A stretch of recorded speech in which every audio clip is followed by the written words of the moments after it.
Olá, tudo bem? Seja bem-vindo a mais um serviço de convivência do CRAS do Jardim Estrela. Hoje a gente está aqui para trazer um tema muito importante e que também faz parte, dessa semana. Essa semana a gente começou, como vocês já viram aí, com a campanha contra o abuso e a exploração sexual de crianças e adolescentes, dia 18 de maio. Só que no dia 18 também é um dia muito importante, que é sobre a luta antimanicomial. E é por isso que a gente está aqui com o Thiago, psicólogo do CRAS. Thiago, conta um pouquinho da sua formação pra gente. Então, tudo bem, gente? Tudo bem. Como o pessoal me conhece, né, eu sou psicólogo do CRAS, mas eu também sou psicanalista, né? E sou mestre em psicologia e psicanálise e atualmente eu faço doutorado em psicologia e psicanálise, né? E até meu tema de pesquisa no mestrado está vinculado a esse tema aí, que é a luta antimanicomial 18 de maio, né? Enfim. Ótimo, então a gente tem muito conteúdo aqui. Thiago, quando que surge a luta antimanicomial?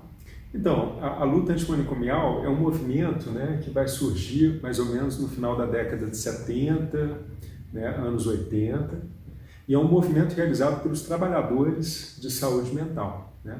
Então, quais que são esses trabalhadores, né? Quais eram esses trabalhadores? Psiquiatras, psicólogos, educadores, pedagogos, né?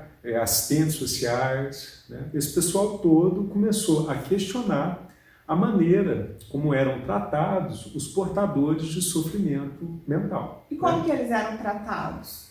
Bom, na verdade, eles não eram tratados, né? Eles eram institucionalizados. O que eu quero dizer com isso, né? Eles eram levados para os manicômios, né?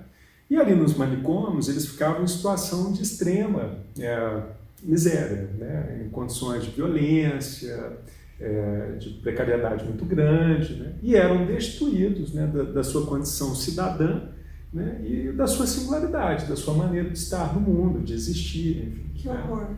Exatamente. Então, era um verdadeiro depósito de pessoas onde ali não eram garantidas as mínimas condições de sobrevivência, quer dizer, eles eram excluídos da sociedade, né, trancafiados, enfim, né? A gente tem um exemplo aqui no nosso estado, né, que é Barbacena. Você pode falar um pouquinho sobre isso? Todo mundo já deve ter ouvido falar, né, de Barbacena, Cidade dos Loucos. Quer dizer, a gente tem uma série de cidades em Minas, né, que Barbacena foi uma delas, né, que ficou famosa, né? Então, o que acontecia? Os trens vinham dos grandes centros, porque antigamente o meio de transporte mais comum era o trem, né? Assim.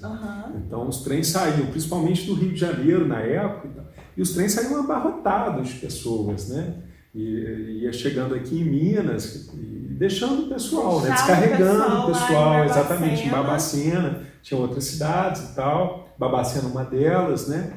E entre essas pessoas, tinham muitas pessoas, inclusive, que não eram portadoras de sofrimento psíquico, né? Eram pessoas que, assim, não eram aceitas pela sociedade. Excluídas da sociedade, deixava lá no trem e levava para Barbacena. Exatamente. Então a gente tinha, por exemplo, gays, né, homossexuais, né? A gente tinha mulheres, muitas mulheres, que às vezes perdiam a virgindade muito novas, ficavam grávidas, as famílias não aceitavam, né? Negros, muitos negros em condição de precariedade social, né? Ou pessoas assim com comportamento violento, ou com comportamento diferente daquilo que era instituído pela norma, né? Assim, então o tratamento ele era muito mais um tratamento moral, né, do que um tratamento inclusivo, digno, psicológico ou psiquiátrico, né? Muitas vezes com violência. Muita violência, né? Institucionalização, agressividade, né? Condições precaríssimas,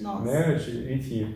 E a gente tem Barbacena como marco, né? Hoje a gente tem em Barbacena até o Museu da Loucura, que é muito interessante que as pessoas que possam visitar, que é um marco, né? Assim, histórico, que é importante que esteja lá, porque é um testemunho do que aconteceu.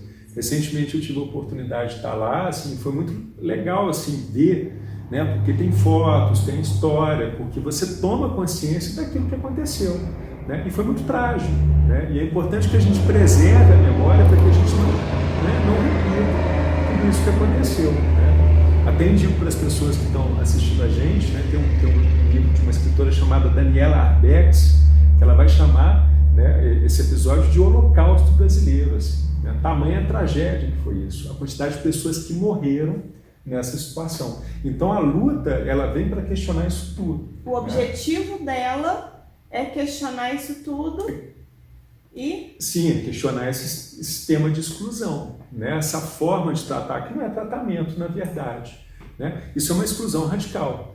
Né? Então a luta, ela questiona isso, né? E aponta para outras formas de tratamento.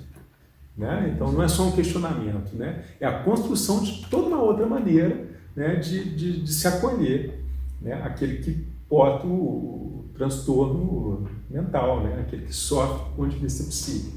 Né? Sim, ainda sobre o objetivo, né, a luta antimanicomial, ela já tem seus 30 anos, mais de 30 anos. Mais de 30 né? anos, né? Ela já alcançou o objetivo dela? Como é que tá? Essa questão da luta, assim, sim, vários passos foram dados, né? A gente não pode perder de vista que a luta antimanicomial, ela nasce junto com o SUS, quer dizer, nascem juntos, são co-irmãos, tudo dentro dessa proposta, né, assim, de garantia de direitos, né, de fortalecimento da saúde pública. Né? E para pensar os objetivos da luta antimanicomial, a gente pode pegar, por exemplo, a lei do Paulo Delgado, né, a lei 10.216, onde ela vai falar justamente do que? Ela vai redirecionar o modelo assistencial da saúde mental. Né? Então ela tem uma série de pilares que são propostas novas, né? E se a gente for escolher pelo menos 3 pilares para pensar o que essa lei significa, né? O que ela visa? Ela busca a reinserção social do portador de sofrimento psíquico, né? Ela busca o vedamento, né, da internação, né, dos portadores de sofrimento psíquico em instituições asilares. Né? Então a internação ela só vai acontecer aí a partir de muito critério, né? Inclusive, né, é necessária a figura do médico, né, nesse momento, do laudo, de uma avaliação de uma equipe multidisciplinar, em casos muito pontuais, né, em que é necessário. Né? E um outro pilar da Lei 10.216 é justamente o quê? Uma oferta de tratamento assim, inclusivo. E aí a gente pode pensar nas RAPs, na Rede de Atenção Psicossocial. Sim. Nós temos aí, por exemplo, o CAPS. Né? Eu imagino que todo mundo conhece o CAPS, o Varginha tem o CAPS 2, o CAPS AD, o CAPS C, que é uma modalidade de tratamento o quê? Aberto, na cidade. Né? Então o CAPS funciona daquela forma, não é à toa. Né? A pessoa, porque o que ele vai respeitar? Ele vai respeitar o ir e vir. Né, a condição de cidadão do portador de sofrimento psíquico. Né? Então ele chega no serviço, ele é atendido, né? Ele decide se ele vai ficar ou não para uma oficina, ele participar de uma convivência, de uma oficina, né? Ele sai. Né? Então tem toda uma forma de tratamento. Ele é reconhecido como sujeito de direitos, exatamente, como sujeito singular. Né? Então você começa a construir. Né? Tem um plano de terapêutico individual para cada usuário do CAPS, entendeu? Então, quer dizer, é um modelo que vai na contramão desse modelo segregatório de institucionalização que a gente via onde? Nos manicômios e que a gente tem, como, por exemplo, Barbacena. Né? Ótimo.